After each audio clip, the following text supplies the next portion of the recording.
السلام عليكم ورحمة الله وبركاته. اللهم صل وسلم وبارك وزد على سيدنا محمد وعلى آله وأصحابه أجمعين.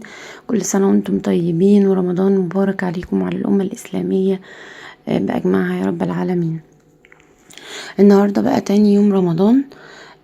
أنا بصراحة كان عندي أكل باقي يعني، فقلت إيه هعمل لهم بقى حاجة حلوة، واليوم بدأ من المطبخ يعني.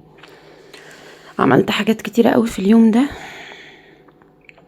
من أول اليوم لحد بعد الفطور.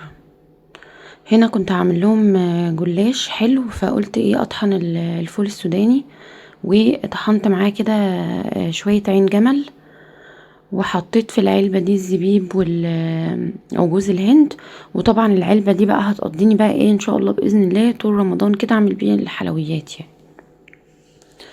بس هقوم حطاها بقى كده كلها في العلبة واقلبهم مع بعض. وهعمل برضو الشربات الاول بتاع الجلاش، وبعد كده بقى اعمل ايه الجلاش. هعمل سادة، وهعمل محشي بالمكسرات، علشان اللي مش بيحب المحشي بالمكسرات. زي ما انتم شايفين كده، بس هقلبها كويس علشان تبقى كلها ايه اتقلبت يعني كويس، كل المكسرات مع بعضها، الفلفل السوداني مع الزبيب مع جوزة الهند او كده يعني. بس وهعمل بقى الشربات كوبايتين سكر مع كوبايتين ميه وايه وعصرة ليمونة، ومش هقلبه، انا هرفعه على النار واسيبه يغلي. وبعد كده بقى ايه هطفي عليه يغلي، بس حاجة بسيطة يعني، مش هسيبه يغلي كتير. بصراحة كان طعمه جميل جدا جدا، انا اكلت منه بعد الفطار، كان طعمه حلو قوي. عملت كوباية شاي كده واكلت منه، كان جميل قوي.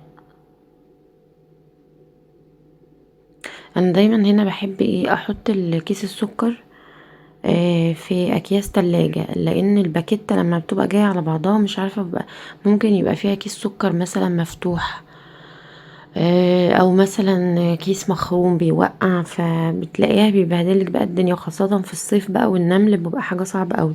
فانا بقى ايه بحط يعني باجي افضي الباكيتة بتاعة السكر، بحط كل كيس في كيس تلاجة وارصهم بقى في الضلفة.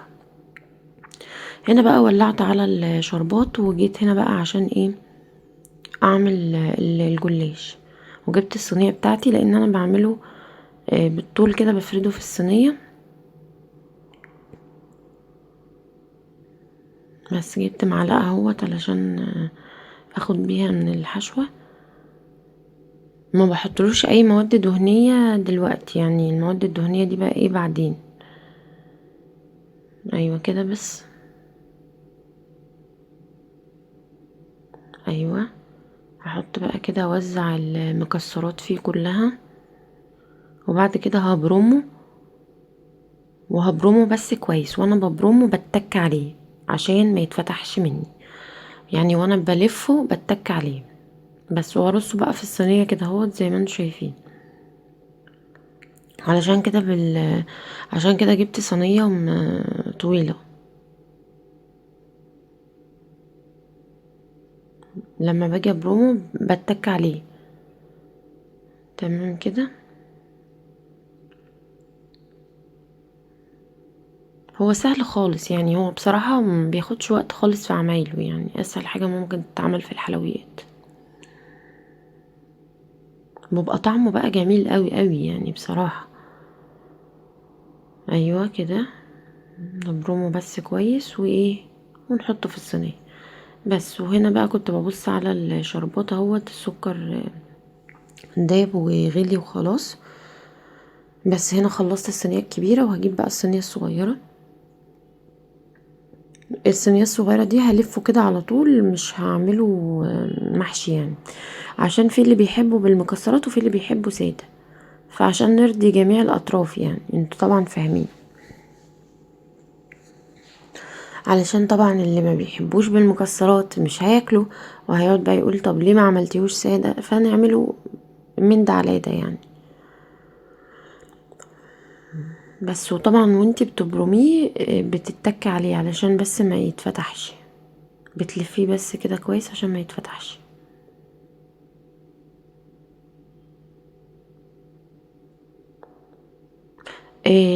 هنجيب له بقى دلوقتي سمنة بلدي وزيت، ولازم نقدحهم كويس على النار علشان يورق معاكي بقى لما تيجي تاكليه، يكون مورق كده مش لازق في بعضه. بس هوريكم بقى خطوة خطوة يعني. اما نخلص بس اللف بتاعه اهو،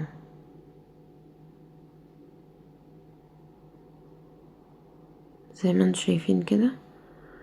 وخلصت اهو اللفة التانية. بس اول حاجة بقى بنقطعه الاول قبل ما نسقيه بالسمنة والزيت. انا بعمله بسمنة على زيت، لازم نقطعه الاول علشان لما تيجي تسقيه بالسمنة والزيت يعني السمنة والزيت يدخلوا فيه. السكينة هنا كانت مش مساعداني بصراحة، وانا كل ما بسنها بتعور صباعي، لازم تعور صباعي معرفش ليه. فجبت السكينة الصغيرة برضو نفس الموضوع. هنا كنت خلصت خلاص تقطيع الصينية الصغيرة. هنا بقى اللي بالمكسرات، على فكرة اللي كان بالمكسرات كان اسهل في التقطيع عن اللي كان سادة. اللي سادة غلبني شوية في تقطيعه اهوت. زي ما انتم شايفين كده لازم نقطع. بعد كده بقى بنجيب ايه السمنة بتاعتي. هحط كده شوية سمنة حلوين، وهنزل عليهم بشوية زيت وهرفعهم على النار. لازم نقدح السمنة والزيت بس من غير ما نحرقهم طبعا، نقدحهم بس، يعني نكون موطيين عليهم ونسيبهم بقى كده على نار هادية. واول ما يبدأوا يسخنوا معايا يبقوا كده تمام، هسقي بيهم بقى ايه كده الجلاش. انما اعلي عليهم من الاول ويتحرقوا لا، غلط. علشان بس ريحة السمنة لما هتتحرق والزيت هيبانوا في الجلاش. طبعا انا كان عندي طبعا اكل باقي فده كان مريحني، فقلت اعمل لهم الجلاش براحتي يعني. عملت طبعا حاجات بسيطة، وعملت بطاطس شيبسي، وعملت فراخ بانيه وستريبس. بس طبعا كل دولت ما اخدوش حاجة مني يعني، وشوية سلطة وكده يعني حاجات بسيطة قوي. وحمرت سمبوسة كمان من اللي انا كنت مخزناه. طبعا زي ما انتم شايفين كده كنت خلاص سقيت الجلاش دخلته الفرن، وطلعت هنا بقى على البلكونة الم الغسيل اللي ورايا، الغسيل اللي ما بيخلصش خالص. زي ما انتم شايفين كده نلم بقى غسيلنا ونشوف ورانا ايه تاني نعمله. كل ده كان قبل الفطار. بعد الفطار بقى هعمل معاكم حاجات تانية. وجيت هنا برضو علشان اشغل بخور. كان طبعا امبارح كان يوم الجمعة، اول جمعة في رمضان، كل سنة وانتم طيبين. ولازم كده نبخر البيت. هنا كانت اوضه الليفينج. كنت هطلع اعمل البلكونه وبعدين قلت اعمل، هي كانت الاوضه نظيفه ومتروقه بصراحه، فقلت اعملها ابخرها الاول بعدين اطلع بقى اعمل البلكونه. فقلت بقى اروح الاول ابص على الجلاش لا يتحرق وبعدين اجي اطلع البلكونه. فالحمد لله ان انا جيت بقى هنا لان لحقته يعني الحمد لله. هو ما حصلوش اي حاجه الحمد لله، بس لازم يبقى يعني واخدين بالنا من الحاجه كده اللي في الفرن. هنا بقى والجلاش سخن طالع من الفرن، نزلت عليه بالشربات. شايفين الدخان اللي طلع كده في الاول؟ دي افضل حاجه. ليه؟ لانه لو ما اتسقاش وهو لسه طالع من الفرن مش هيشرب الشربات. بس هنا كنت خلصت الصينيه الكبيره اهو، بسم الله ما شاء الله اللهم بارك. وجبت الصينيه الصغيره برضو كانت لسه طالعه من الفرن، وبرضو قلت اسقيها على طول وهي لسه طالعه، لان لو ما اتسقتش على طول برضو مش هتشرب الشربات، سواء كان محشي او سادة الاتنين واحد. بس كده زي الفل كده تمام. بس زي ما انتوا شايفين كده خلصت. وقلت بقى اطلع بقى اوضه اروح بقى البلكونه علشان اعملها. في اوضه الليفينج نضيفه زي ما انتوا شايفين اهو، بس البلكونه بقى كانت كوم تراب بصراحه، مردومه تراب. هتشوفوا دلوقتي معايا زي ما انتوا شايفين كده. السور اصلا اللي كان يحط ايده عليه بجد كان يعني ما يشوفش ايده من التراب. بس هروق الحته اللي ورا دي الاول علشان انقل فيها الترابيزه والكراسي، علشان ابقى عارفه كده ايه، منظمه نفسي وابقى عارفه انا بعمل ايه يعني. هعمل الحته دي الاول كده. طبعا الجزئيه اللي كانت عند الزرع هي اللي كانت بصراحه بشعه يعني، والزرع كان مرمي في كل مكان بصراحه يعني. الزرع واقع كده ومبهدل الدنيا. بس همسح بقى الكراسي كده والترابيزه وهحطهم هنا علشان بس اوسع لنفسي كده مكان.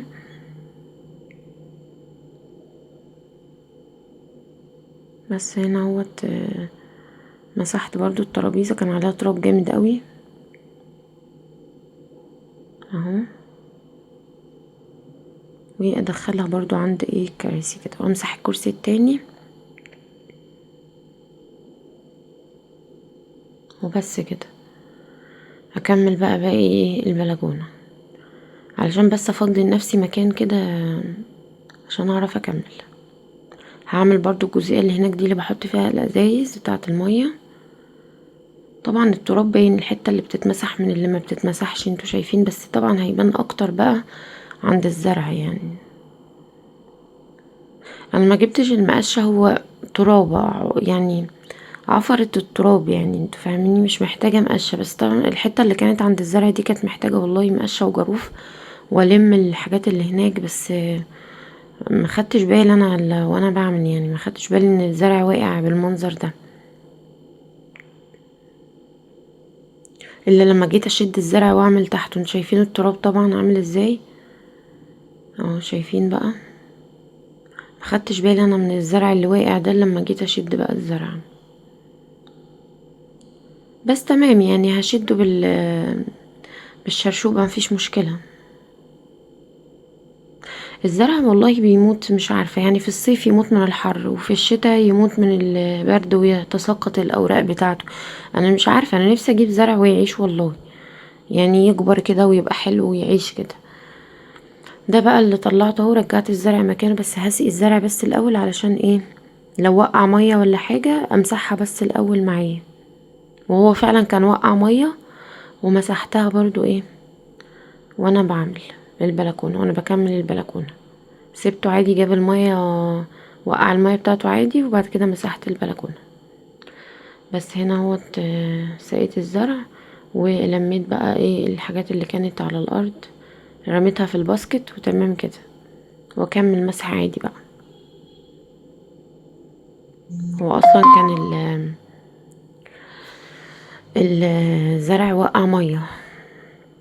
طبعا الحتة اللي بتتمسح باينة ان هي نطفت والباقي مليانة تراب.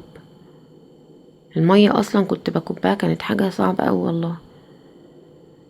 القعاد على الشارع له مميزات وعيوب يعني، ومن عيوبه موضوع التراب ده يعني. يمكن الهيصة بنتحكم فيها عشان احنا عندنا ألموتيل، لكن التراب لا، صعب بصراحة.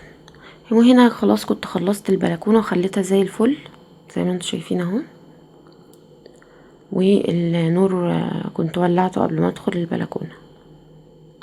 بعد كده دخلت برضو على المطبخ، شغلت بقى ايه دورات الغسيل اللي عندي.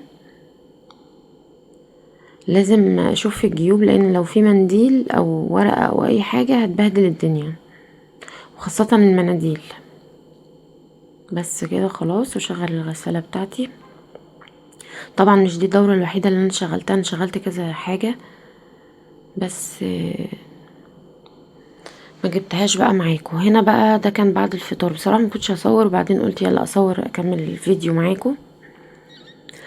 هنا بقى هاخد المواعين بتاعتي، جبت لفة كده نضيفة عشان الكوبايات. قلت الموضوع مش مستاهل بقى يدخلوا غسالة الاطباق، فقلت يلا ايه اغسلهم على ايدي.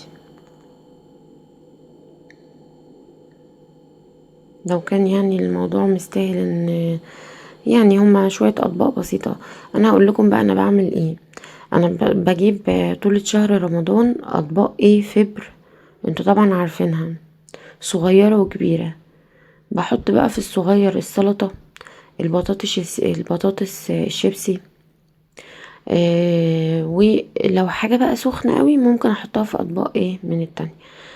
انما عبال ما بنغرف الاكل بصراحة، و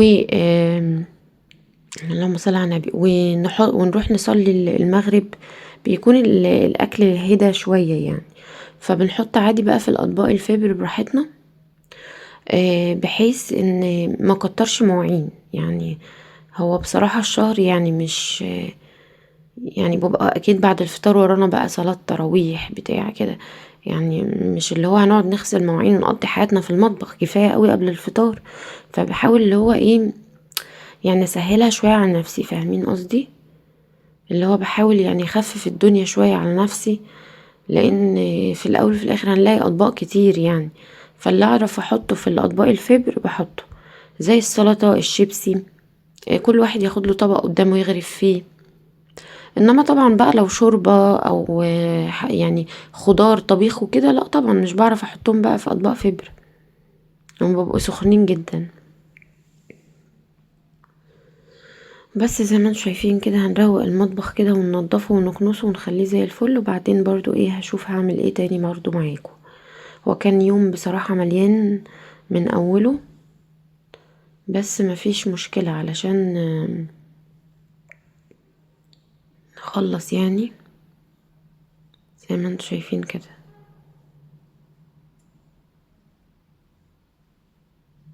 قولولي بقى عملتوا ايه تاني يوم في رمضان، اكلتوا الاكل تاني؟ اكيد طبعا اكيد كلنا كان باقي عندنا اكل من اول يوم، ولا كنتوا معزومين بقى فاضطريتوا تطبخوا ولا ايه؟ قولولي في التعليقات كده، احكولي. ولو وصلتم لحد هنا من الفيديو ياريت تدعموني بلايك وشير وسبسكرايب، واكتبولي تعليق حلو زيكم كده، وقولولي بتتابعوني منين. ما تبخلوش عليا بالاشتراك، فضلا وليس امرا. هنا بقى كنت كمان بصفي برضو الزيت اللي حمرت فيه الفراخ البانيه. انا عملت كده فراخ بانيه يعني، كانت عندي كده، وعملت ستريبس وبطاطس شيبسي وسلطة جنب المحشي، وكان باقي بط كمان يعني. والله لسه باقي حتتين بط. انا عندي العيال ما بياكلوش خالص، مش عارفة ايه ده، محدش بياكل على الفطار يعني، انا مش فاهمة بصراحة. جيت هنا برضو على البوتاجاز، كان عايز برضو ايه ياخد تلميعة كده، لان انا طبعا ما طبختش عليه كتير، هو مكان بس تحمير البطاطس. وجبت بقى الخلطة بتاعتي الجميلة كده الجبارة، اللي هي خل وفيبا او اي مسحوق غسيل مواعين يعني، مع شوية مية ما شاء الله عليها بصراحة، بتخلي الاستانلس بتاع البوتاجاز يلمع. هنا البخاخة مش عارفة كان مالها بصراحة، كبيت منها شوية، لان هشوف بقى اعمل بخاخة، اشوف بخاخة عندي تانية تفضى اعمل فيها يعني الخلطة بعد كده. البخاخة دي بقت تضايقني في استخدامها.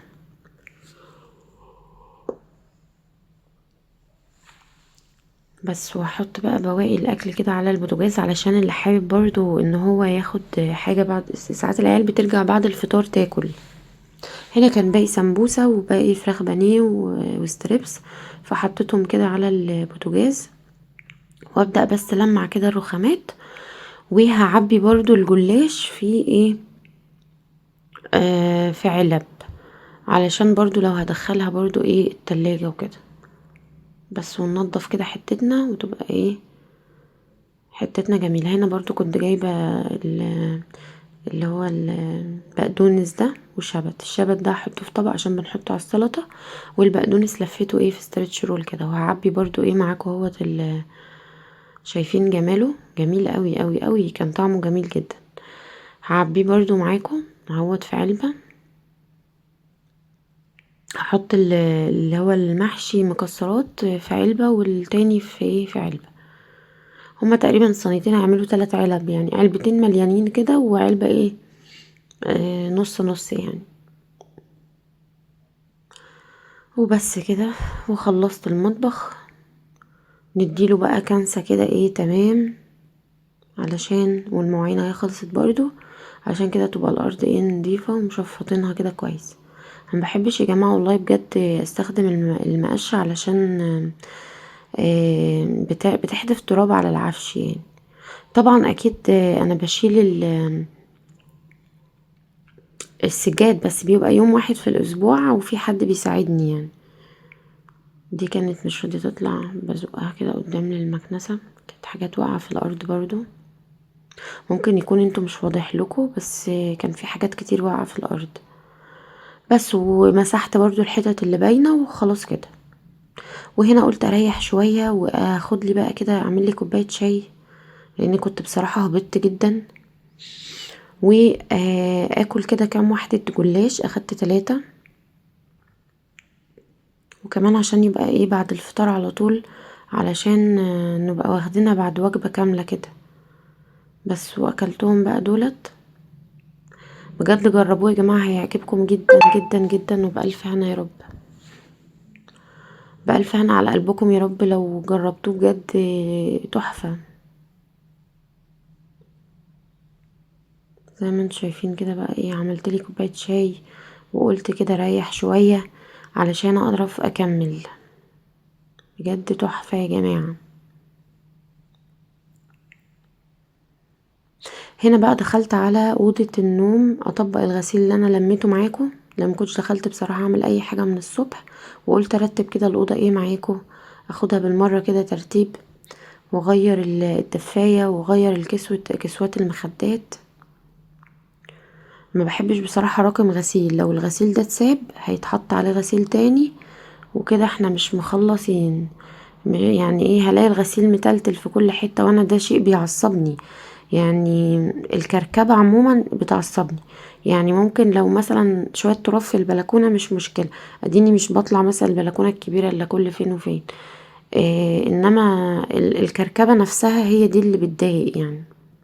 هنا جبت دفاية اهوت نضيفة وكسوات مخدات، وهشيل بقى ايه الكسوات القديمة، واشد برضو الدفاية كده، واعمل بقى ايه الأوضة، نعطرها كده وننضفها ونخليها فلة. بس كده زي ما انتم شايفين، نفض بس السرير لو في اي حاجة. وكمان شلت المفارش اللي هي الفرو دي، الشعر بتاعها مبهدل الدنيا، ما كانتش حلو خالص. عايزة بقى عشان تبقى كويسة زي بتوع المخدات، عايزة بقى اروح بقى محل واجيب منه بقى قماش وايه، وافصل يعني افصل المخدات. وهنا عملت اهوت الدفاية. ايه رأيكم في الدفايات البابلز دي؟ جميلة، بتدفي وجميلة قوي. وهنا حطيت المخدة اهو، ونعمل المخدة الصغيرة برضو، وهنا احط باقي المخدات دي مش بغيرها بقى، دي بتاعت الايه اللحاف، محدش اصلا بينام عليها يعني، الاستخدام كله في المخدة الكبيرة. دي المخدة اللي انا بقول لكم عليها، دي كانت متفصلة اللي هي الفرو دي. فعايزة بقى اعمل مفارش، يبقى لازم اروح اجيب قماش وافصله، وده طبعا بقى موال والله، بيبقى قدامنا بقى قد كده. وطبعا حطيت بقى اللحاف وظبطته على السرير. مش عارفة المقطع ده ما جاش ليه، بس ما علينا. هنا بقى شلت برضو المفارش اهو، وجيت هنا عند الجدار ده يا جماعة احنا اللي بنينه، عشان انا عندي دريسنج مش عندي دولاب يعني.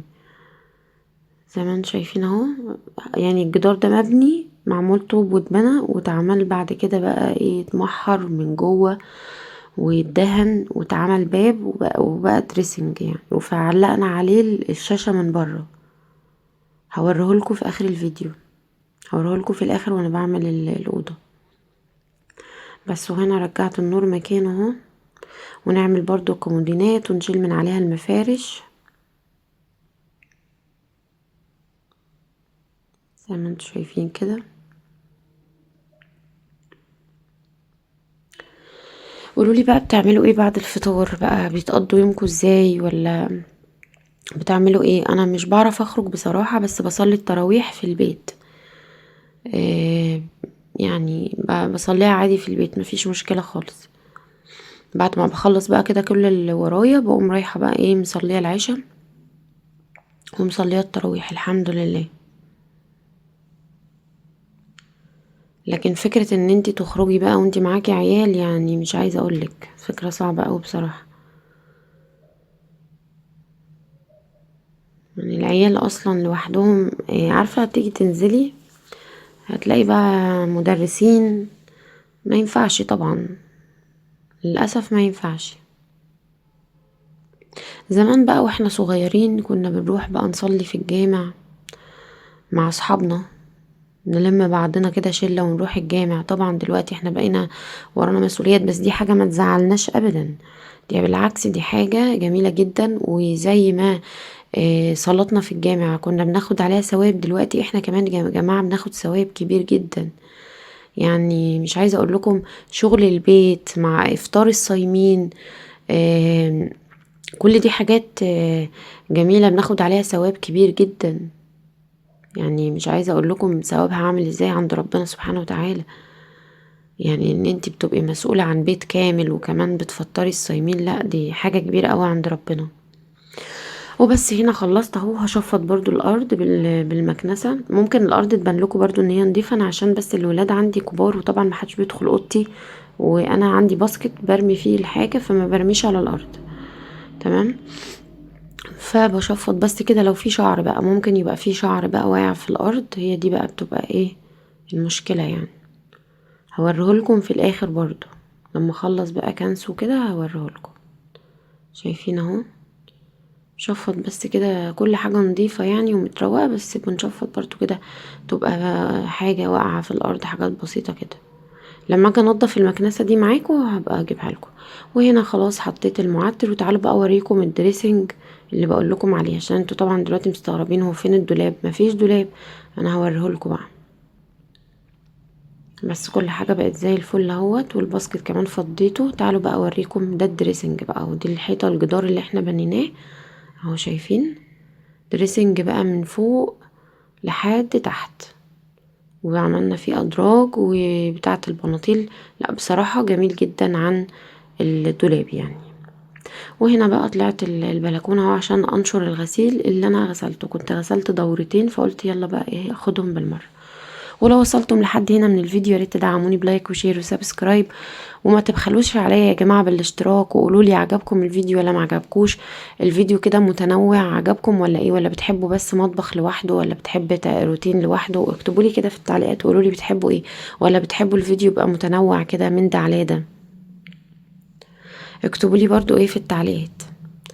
دي الدورة اللي انا كنت شغلتها معاكم، لكن بقى هنشر كمان واحدة كمان. يعني احنا الحمد لله كلنا كده زي بعض. الغسيل اكوام للأسف يعني. الحمد لله الحمد لله. ربنا يعيننا جميعا يا رب، ربنا يعيننا جميعا، ونفضل كده، يفضلوا ولادنا كده بصحتهم ونخدمهم، ونفضل كمان احنا كمان بصحتنا ونخدمهم، وهم يفضلوا كده معانا طول العمر يا رب. يعني ده كل اللي اقدر اقوله، دي نعمة من عند ربنا. لما نلاقي مواعين كتير وغسيل كتير نحمد ربنا، نقول الحمد لله. وبس كده، وهنشر بقى بقية الغسيل. الجو كان برد قوي يا جماعة، الجو كان دفى وبعد كده رجع برد تاني. شايفين اصلا الغسيل بيطري ازاي.